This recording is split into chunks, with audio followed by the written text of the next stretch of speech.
The Lord be with you. And with your spirit. A reading from the Holy Gospel according to Saint Luke. Glory to you, O Lord.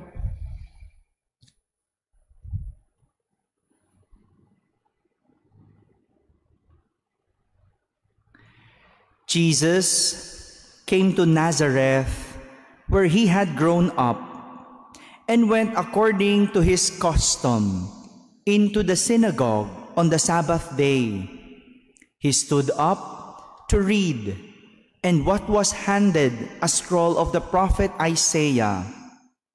He unrolled the scroll and found the passage where it was written, "The Spirit of the Lord is upon me, because he has anointed me to bring glad tidings to the poor. He has sent me to proclaim liberty to captives and recovery of sight to the blind, to let the oppressed go free, and to proclaim a year acceptable to the Lord." Rolling up the scroll, he handed it back to the attendant and sat down. And the eyes of all in the synagogue looked intently at him.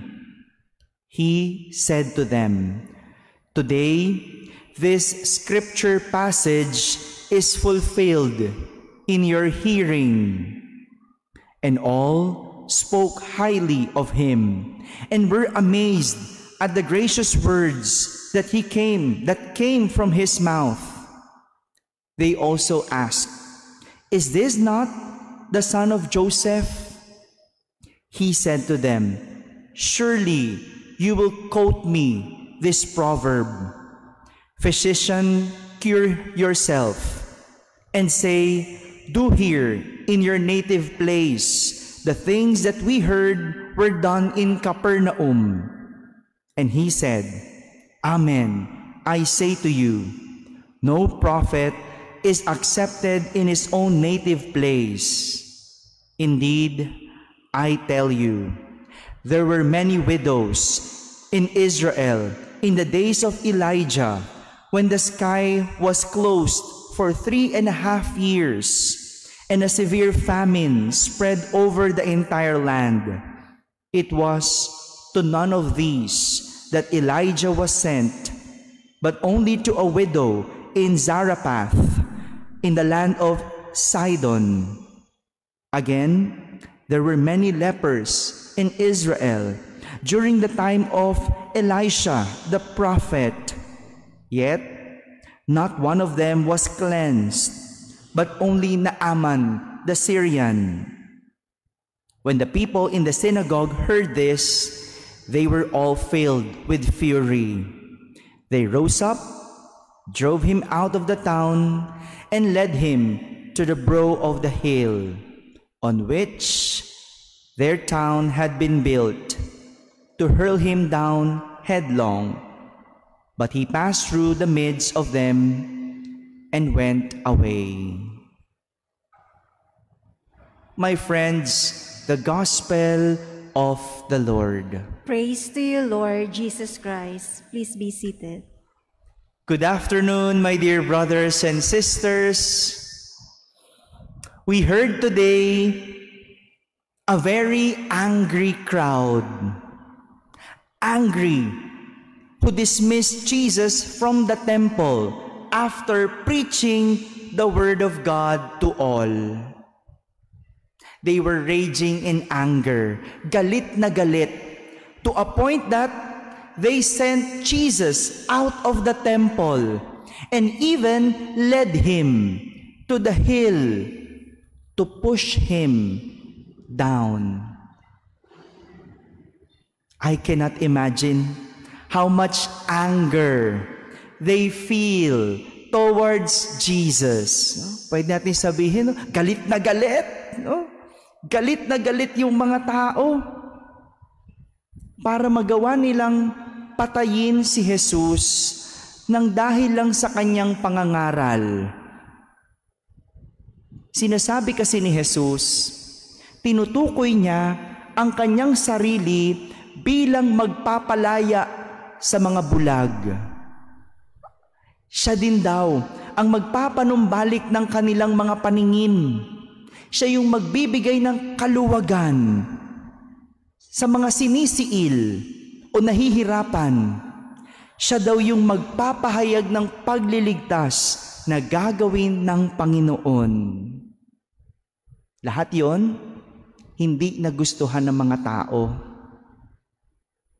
Talaga nga naman ang mga tao, may sabihin ka, magagalit. Wala kang sabihin, may magre-react. But if we are going to go back to our gospel yesterday, this is what Jesus is referring to when he told Peter that he will suffer greatly, be killed, and on the third day, be raised. It is just a foretaste of that statement. Patikim pa lang ito.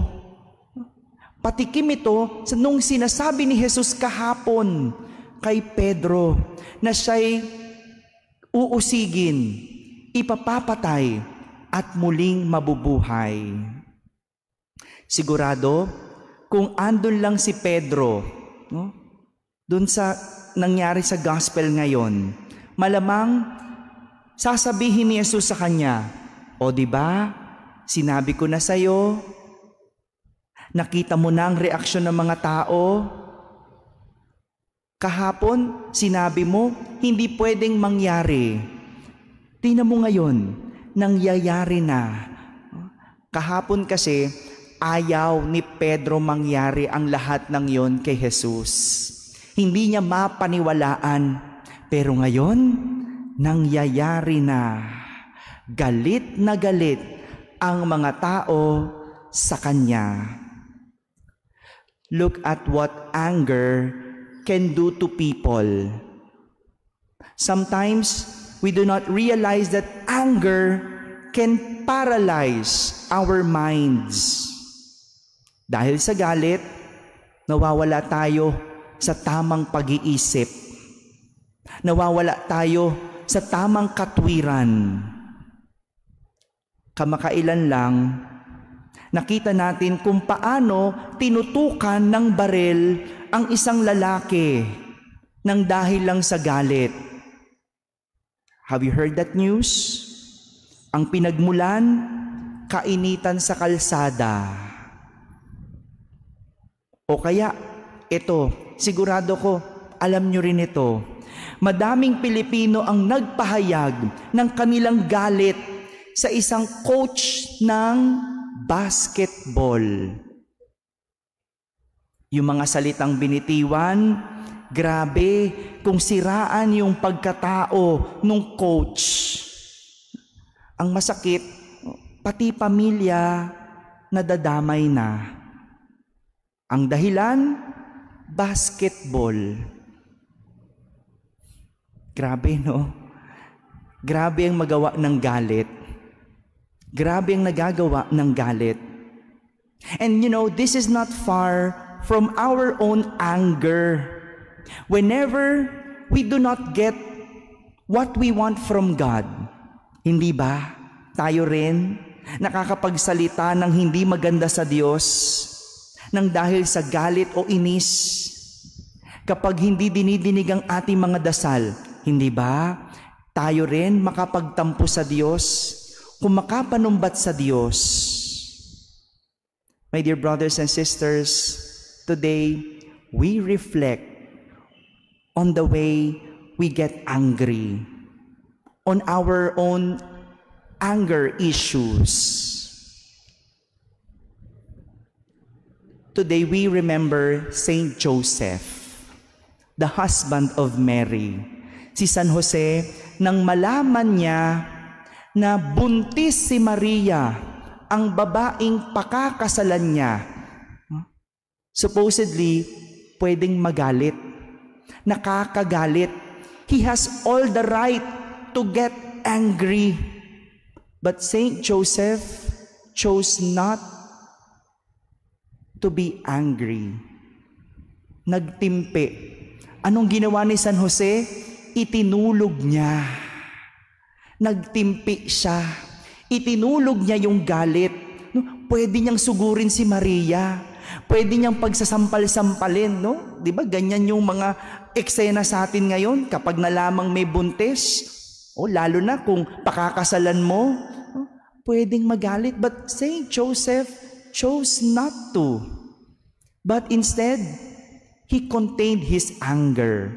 Itinulog niya. And in the end, it became a blessing.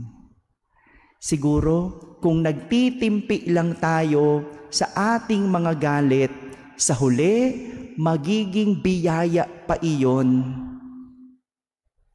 I think, or I feel, siguro yung taong nanutok ng barel, nung nahimasmasan na, nagsisisi.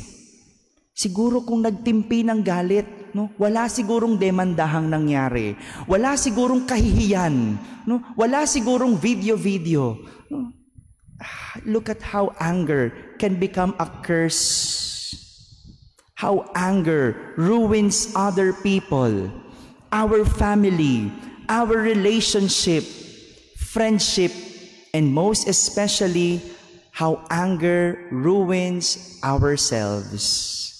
My dear brothers and sisters, remember, anger paralyzes the mind, burdens the heart, and poisons the soul. Amen.